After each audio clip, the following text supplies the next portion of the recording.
नमस्कार, मैं हूं मनीष। आप देख रहे हैं दी न्यूज़ 9X। दी न्यूज़ 9X में आप सभी का स्वागत है। कॉमन सिविल कोड यानी समान नागरिक संहिता की चर्चा पूरे देश में हो रही है। इसकी चर्चा सोशल मीडिया पर भी खूब हो रही है।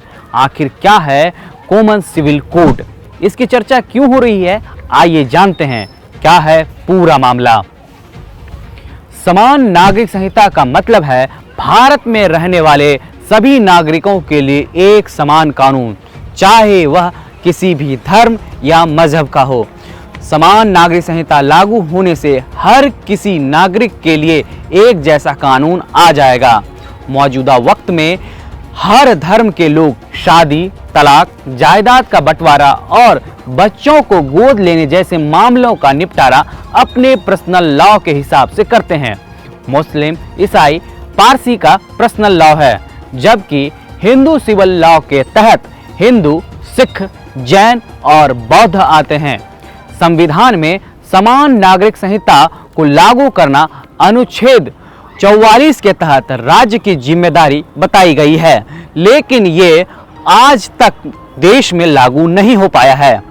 अब जानते हैं अनुच्छेद 44 यानी आर्टिकल 44 क्या है। संविधान निर्माताओं ने भारत को एक धर्मनिरपेक्ष राष्ट्र बनाया है, जिससे उम्मीद की गई है कि बिना भेदभाव के एक देश और एक नियम लागू होगा।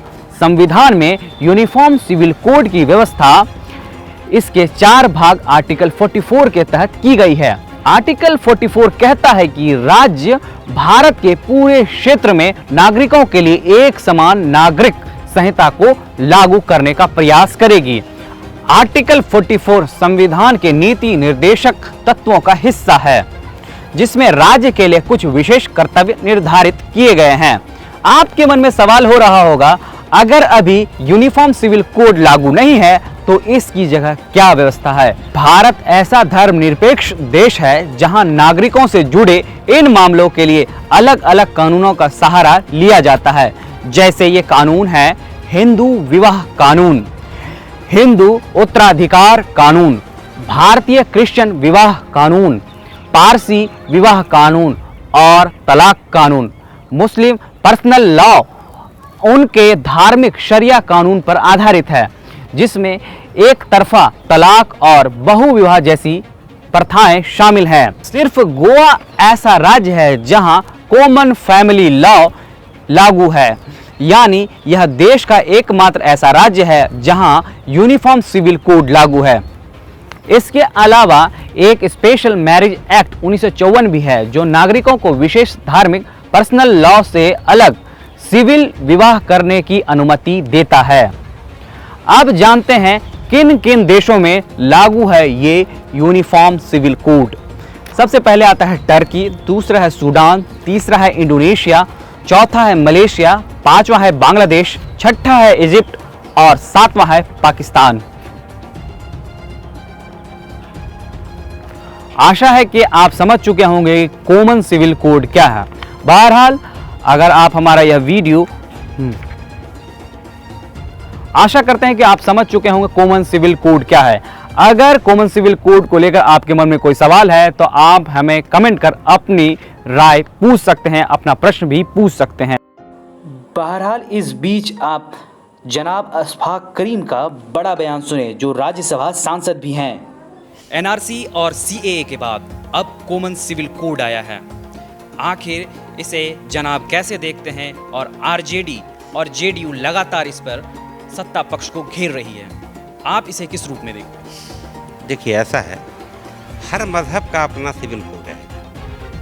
सनातन धर्म का अपना सिविल कोड है, क्रिश्चियन है उनका अपना सिविल कोड है, मुसलमान है उनका अपना पर्सनल लॉ है। सबके पर्सनल लॉ हैं अपने अपने। मैं समझता हूँ कि उसकी ज़रूरत नहीं है, वो ज़बरदस्ती है। एक माँ बाप का बच्चा पैदा होता है, कोई किरानी होता है, कोई चपरासी होता है, कोई आईएएस होता है। आपके हाथ में समरसता लाना नहीं है। आप सारे मजहब के लोगों को एक जगह इकट्ठा करके आप नहीं, देखिए बुनियादी चीज़ है, शायद सरकार को ये नहीं पता है कि हर मजहब को अपने अपने मजहब पर चलने का अधिकार है, और साथ ही दूसरे मजहब की प्रतिष्ठा और इज्जत करने का अधिकार है उसको, और उनको उसकी ड्यूटी है कि दूसरे मजहब वालों का इज्जत करे और अपने मजहब पर चले। तो सवाल है जहाँ पैदा ये होता है कि जहाँ अपने धर्म पर चलिए, दूसरे धर्म की इज्जत कीजिए। तो इसमें सरकार को क्या आपत्ति है?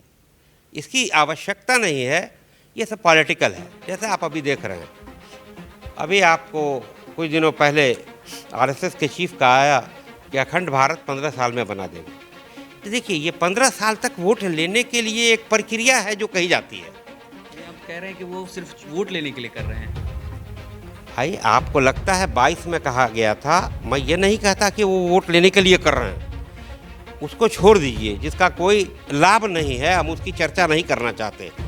कहा गया कि 22 में जब मोदी सरकार आई तो कहा यह गया, यहाँ भी लोग आए थे, मुझे भी बुलाया गया था, मैं भी मीटिंग में गया था, कहा गया था कि 2022 में काश्तकारों की आय दुगुनी कर देंगे। 2022 का आधा साल तो गुजरने जा रहा है, काश्तकारों की आय कहाँ दुगुनी हुई?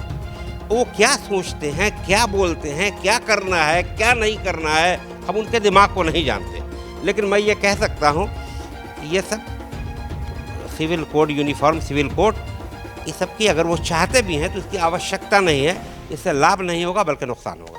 बहरहाल, अगर आप हमारा ये वीडियो फेसबुक पे देख रहे हैं तो हमारा फेसबुक पेज लाइक करें। अगर आप हमारा ये वीडियो यूट्यूब पर देख रहे हैं तो हमारा यूट्यूब चैनल दी न्यूज़ 9X को सब्सक्राइब जरूर करें। अगर आप हमारे ये वीडियो इंस्टाग्राम पर देख रहे हैं तो इंस्टाग्राम पर फॉलो कर लें। शुक्रिया।